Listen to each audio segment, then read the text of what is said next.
Chers amis, shalom! Dans les vidéos précédentes, nous avons parcouru un long chemin. L'Église est née d'Israël. Elle s'est éloignée de ses racines. La Réforme a restauré la Bible. Des chrétiens ont redécouvert Israël. Et au XXe siècle, Dieu a fait revenir son peuple sur sa terre. Aujourd'hui, dans cette 8e vidéo, nous allons voir ce que tout cela signifie pour nous, pour l'Église d'aujourd'hui et pour les temps que nous vivons. Car Israël et l'Église ne sont pas deux histoires séparées, elles sont les deux fils d'une même tresse, deux témoins, deux missions, deux appels, qui convergent vers l'accomplissement final du plan de Dieu. Deux témoins du même Dieu.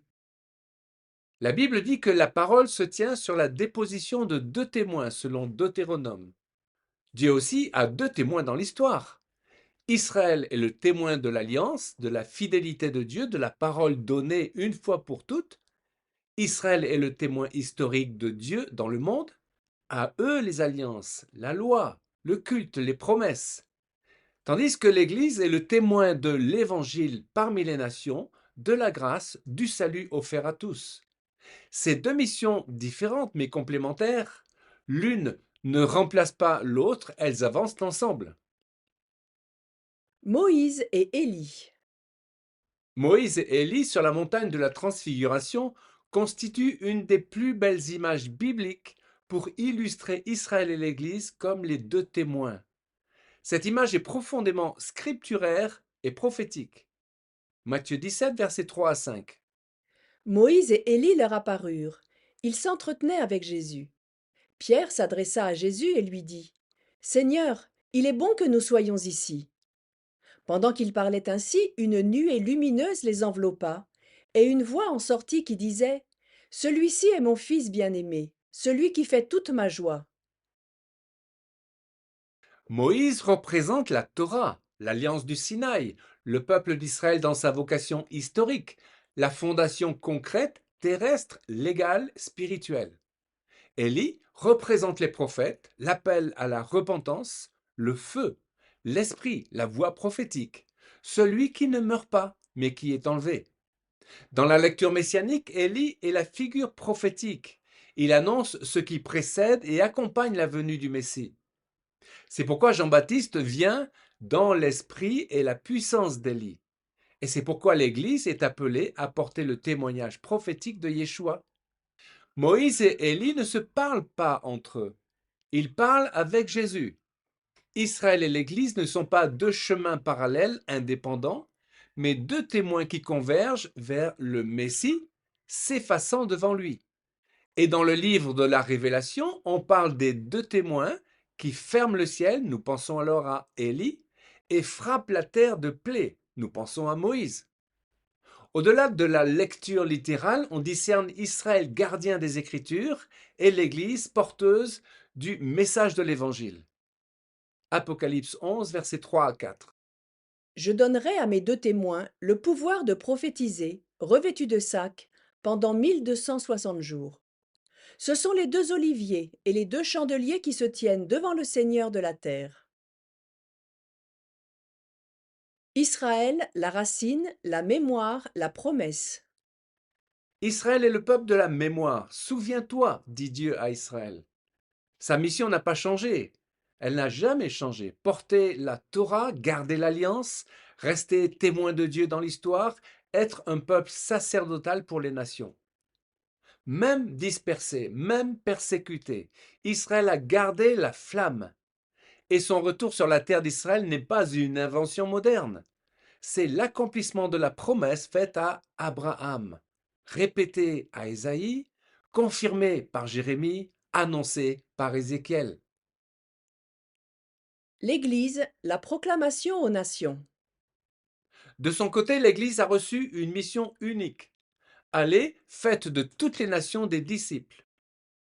L'Église est née d'Israël, mais envoyée vers les nations. Elle apporte l'Évangile là où Israël ne peut pas aller, au cœur des cultures, au cœur des langues, au cœur des peuples du monde. Mais attention, l'Église n'est pas appelée à devenir un nouvel Israël. Elle est appelée à être greffée sur Israël, comme Paul le dit dans Romains 11.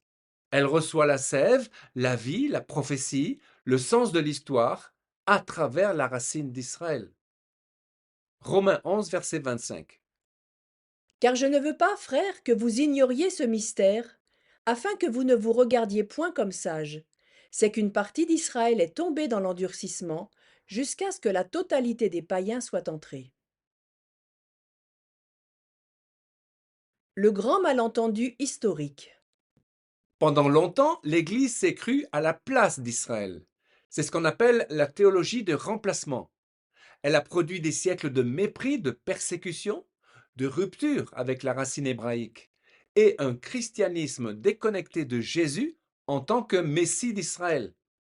Aujourd'hui, Dieu corrige ce malentendu. Il réveille une Église qui lit à nouveau les prophètes, qui retrouve ses racines juives, qui comprend que Dieu ne change pas et que l'alliance n'a jamais été annulée. Aujourd'hui, quelque chose d'inédit se passe. Israël est revenu sur sa terre. L'hébreu est redevenu la langue du peuple. Jérusalem est à nouveau capitale. Les prophéties se réalisent et de plus en plus de chrétiens comprennent que tout cela a un sens. L'Église découvre en fait ce qu'elle avait oublié. Et Israël commence à voir dans les nations des croyants qui aiment sincèrement le peuple juif. Non pas pour des raisons politiques, mais parce qu'ils lisent la Bible et qu'ils y voient la fidélité de Dieu. Ce rapprochement n'est pas humain, il est prophétique, il vient de Dieu. Préparer le retour du roi. Nous nous rapprochons du cœur du plan de Dieu. La Bible dit que Jésus reviendra en Israël, à Jérusalem, et qu'Israël dira « Béni soit celui qui vient au nom du Seigneur ». Le retour du Messie n'est pas déconnecté d'Israël. Et c'est même l'axe central. Dans ce plan final, l'Église a un rôle, provoquer la jalousie d'Israël, comme Paul le dit, c'est-à-dire montrer un amour réel, authentique, biblique, qui révèle le Dieu d'Israël. Et Israël a un rôle, porter la mémoire de Dieu et être prêt à accueillir son roi. Deux missions, un même but, la venue du Messie. Alors, aimer Israël aujourd'hui? Pour résumer, un chrétien aime Israël parce que Dieu aime Israël, son amour est éternel. Jésus est juif, il est fils de David et roi d'Israël. Le salut vient des Juifs. L'alliance n'est pas annulée. Les dons et l'appel de Dieu sont irrévocables. Israël est revenu sur sa terre, c'est la preuve que la parole de Dieu est vraie. Le retour du Messie est lié à Israël. Il ne se passe pas à Rome, pas à New York, pas à Genève, mais à Jérusalem. L'Église et Israël marchent ensemble. Ce sont deux témoins, deux missions et un même plan.